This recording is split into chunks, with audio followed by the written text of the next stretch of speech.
Happy New Year, guys. It's Dave at All Important Reviews, and today we're going to be comparing three Submariner homage watches. We've got the Liege Design 6801, the Pagani Design PD 1661, and the Invicta Pro Diver 200 meter two-tone. I'm not going to compare the movements principally because the Invicta on mine is actually a quartz, but you can buy it in an automatic version, but I couldn't get my hands on one. So I'm not going to compare the movements, although the Pagani and the Liege are automatics. The Pagani uses an NH35 or a clone of it, and the Liege does not actually use an NH35, even though it states that it does. It uses a higher beat movement, but ultimately both movements are fairly inaccurate. Obviously the quartz will destroy them for accuracy, but we're not here to compare the movements today. We're here to compare the overall looks and the quality and the fit and feel and the bracelets. So let's talk about sizes. Okay, if we're going off what is true to size in terms of a real Rolex Submariner, which is the closest, then the winner is the Liege. The Liege is about 12.7, 12.8 mil thick. There is a little bit of variance in the models because the black version on mine was a tiny bit thinner. Don't know why. Again, on the Pagani, the thickness on this model, this unit with the green bezel, is actually 12 mil, only just above 12 mil, which is quite thin. And the Invicta is very thin at just above 11 mil. But in terms of case sizing, they're all about 40 millimeters diameter in terms of the bezel. However, the thickness and the case fit is superior on the Liege and the Pagani. Let me just show you the sides here now. Can you see it's quite flat? Now, a real Submariner is quite flat as well. See how that is quite flat on the lugs. And also, but on this one, on the Invicta, for some reason, they've curved it up at the back. I don't like that.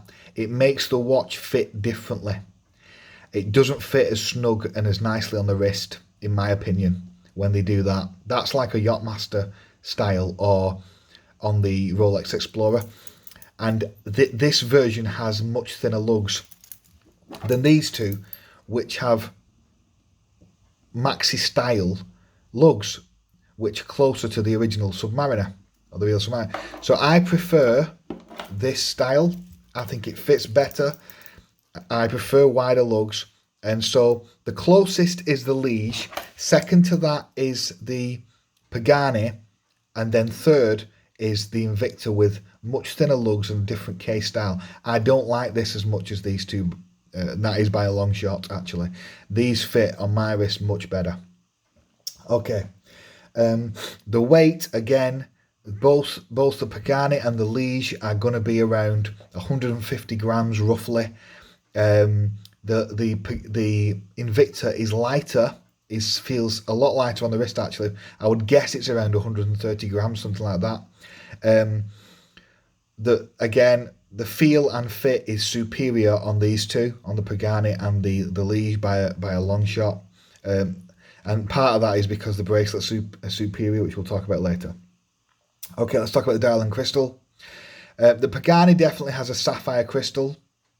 Again, a real Rolex Submariner has a sapphire crystal. That means it's highly, highly scratch resistant. The Liege, some batches do, some batches don't. I've not clarified whether mine does or not yet because the hardness tool that I've ordered hasn't come. But basically, shortly I'll be able to confirm whether it has sapphire or not. But it's stated as sapphire. Some people have said theirs isn't, others have said it is. So I'm going to give it a half point for that. This one is definitely not sapphire, so this Invicta will scratch more easily. So the winner for that one is the Pagani, then the Liege, then Invicta. Okay. The dials, On the Invicta, they've added a thicker amount of the gold, PVD, if you will, around the indices. I'm not saying it looks bad, but the indices are smaller on the Invicta. They've chosen to make them smaller, so it's not as legible as the Pagani and the Liege. But it does actually look quite nice. And it actually looks visually smaller. If you're looking at this watch right now, these two look bigger than this one. Obviously, and really, I don't even think that's actually true. It's just that the indices, they've chosen to make them smaller on the Invicta one, probably to separate it and give it a bit of difference. So, but for legibility and for closeness to the original, obviously the Pagani and the Liege are better. And we're not comparing the colours because obviously I've got completely different models. I've got a Kermit homage, and here I've got the Bluesy homage with the Liege. With this one, you've got the two-tone black and gold. The Invicta logo, there's a little bit over the top. It's a massive kind of wing thing. But again, they've all done a decent job there. I'm not going to take many points away, and they all have a Cyclops. The Pagani's, as you can clearly see, is significantly more magnifying than the Liege, and is also more magnifying than the Invicta. But they've all got the Mercedes style hands, and if you just look closely at them, they all actually do mention that the water resistance on the actual dial itself. So they've got 110 bar on the Pagani and Liege, and then we've got 20 bar or 200 meter water resistance on the Invicta. The Invicta wins for water resistance. It is 200 meters, so you could go diving to reasonable depths with this watch, providing everything is as per the way the manufacturer describes, which is superior to the Liege and the Pagani, which only have 10 bar 100 meter water resist. The dial is superior though on these two models. The piano black is better than the black they've put on the Invicta and the way it looks, in my opinion. But the alignment is okay on all models. Now let's get you some bezel action quickly. This is a Pagani bezel action. That feels really tight and crisp. That's nice. I'll just do the Liege. Not as crisp, but quite nice. And this is the Invicta. That is not a good feeling. It's very, very difficult to turn. Extremely difficult. I don't know why that is. I don't know if that's a purpose design feature, that they don't want real divers to be able to turn the bezel easily for some kind of safety reason. I don't know if that is the case. I'm not sure. But basically, this one does not feel anywhere near. It feels much more difficult to change than the Pagani and the Liege. I'm not an expert diver, so I don't know if there's a reason for that. Maybe I'd have to query that with the manufacturer, or some experts might know online. I don't know, but ultimately, if you just from the perspective of how easy is it to turn, the Pagani's and Liege is far better. But there may be a reason why this is much more difficult to turn. But the Pagani and the Liege use a ceramic bezel, which gives it a lovely pop and makes it look far superior to the crappy aluminium or stainless one that is on the Liege. These are ceramic. This is not. Ceramic means that it's kind of like a glassy metal, if you will. It means that it will not scratch under normal circumstances, and these will last years and years.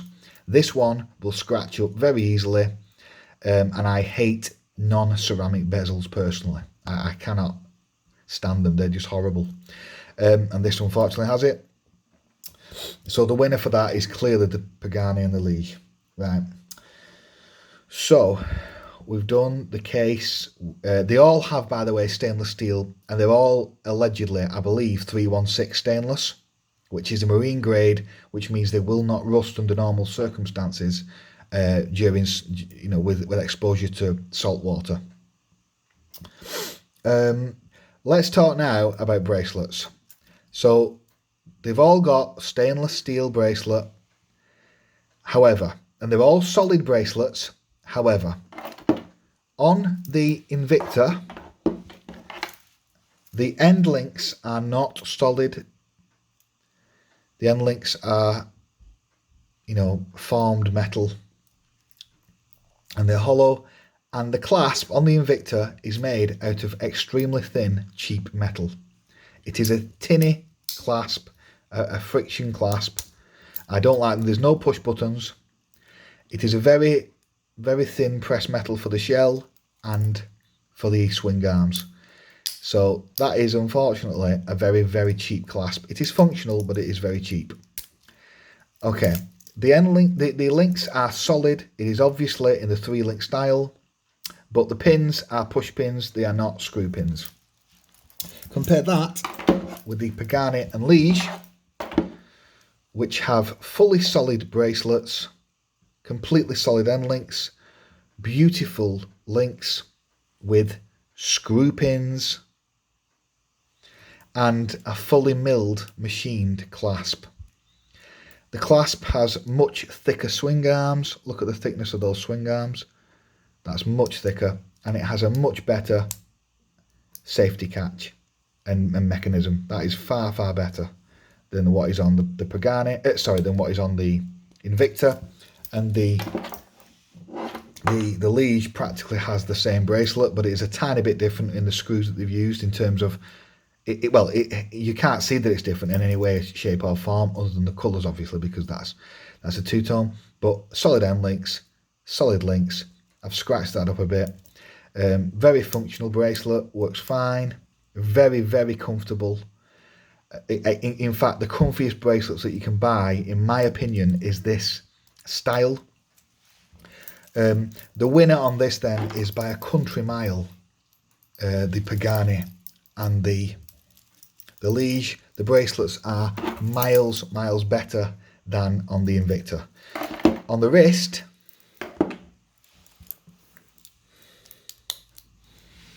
that is incredibly comfortable. That will disappear and will not bother me if I wore it for 12 hours a day. Completely comfortable, beautiful brushed bracelet. Same as the Liege.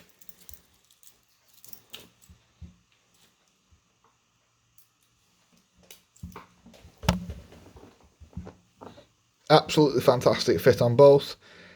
Beautiful comfort. Really, really nice bracelets. They don't have a sliding quick adjust on the micro adjusts, but it doesn't matter. It's secure and it works as it is with a spring bar. That is incredibly comfort. I love the way it tapers, very similar to a real Rolex Oyster bracelet, because obviously they've basically copied the design. That is excellent. Compare that to the Invicta.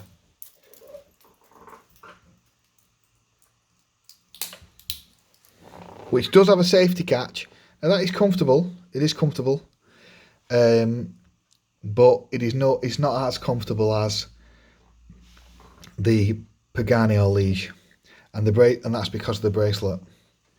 Now, and the clasp is not as good, but you can always swap it out. I've actually bought off AliExpress a new 3-link bracelet with to actually put on the Invicta and to put on the Liege, because this one has, don't know if you can see it in there, a sliding lock, which is similar to a Rolex Glide lock.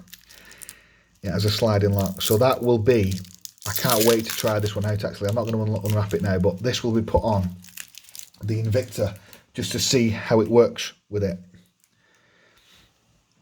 Right, okay, so and just to show you the case backs as well. So this is the Invicta. Does not have an exhibition window. Just has some laser etching. Just says the Invicta. 200 meter water resist. That's a quartz though.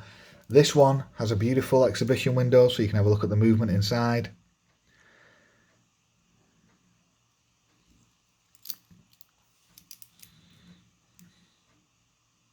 They're all very comfortable watches. This is the Liege. That also has an exhibition window with the etching. So they're all extremely comfortable watches. If it's water resistance alone, then the Invicta wins. But for all other areas, in my opinion, these two are better watches. The 1661 you can get in a multiple range of colours. You can get in a Cookie Monster blue bezel that I reviewed. You can get it in all black. You can get it in another one that's very similar called the 1651, which is practically the same watch, but just with different styles. That has a fading, you can get that in a blue to black fading dial with all kinds of stuff. So you've got really good options. Again, with the Liege, you've got loads of different colours you can pick from. They're all 40mm. They're all very comfortable. And again, if you wanted to pick up the Invictas, if you really wanted that water resistance and you're not bothered about the lack of ceramic bezel or sapphire and the poorer bracelet, but you can swap the bracelet out, as I've just shown you, for like a 20 GBP one or a 15 GBP one off AliExpress that will have a sliding lock, and I'm going to fit it on. Someone else has done it. I'm going to fit it on shortly, and I'm going to show you what it's like on it. Hopefully that will improve the fit. It's a bracelet that's very similar to this one that I'm going to put on that basically. So what I'm saying is, if this bracelet is poor, you can always swap it out, or you can put it on a NATO if that's what, or a rubber strap if that's what you want. There is going to be an affiliate link below to all these watches if you want to pick them up. You can't go wrong with them, I'm going to honestly say. The weaker of the three is definitely the Invicta. These are superior. That's not to say there isn't some tiny issues, but for what you pay with these watches, which is between £40 and £80, depending on the deal that you get, they are steals. They're absolute bargains. And you know, even the Invicta, it does look different. They have tried to make it different to the real Rolex Submariner, which is fair play to them. They've put it in a different style case, and they deserve some credit for that. They've not just made a kind of direct homage, whereas these two have clearly tried to do that. So for design, in terms of originality, sorry, I'm going to give that the originality to the Invicta. But overall, the winners are, the overall number one winner is the Pagani. For fit, comfort, and for quality, and closeness to the original, or closeness to what it's homaged from, the Pagani wins. A close second is the Liege, and then third is the Invicta. But there's affiliate links below. If you want to pick them up, I make a tiny commission and no extra cost to you. But thanks a lot for the recent subscribers. I know in the next few months we'll get to 1,000. I'm going to post, my next video is going to be my favourite watches of 2020 that I've personally picked up. So thanks a lot for watching. It's been Dave. Have a great day. Happy New Year. Stay safe.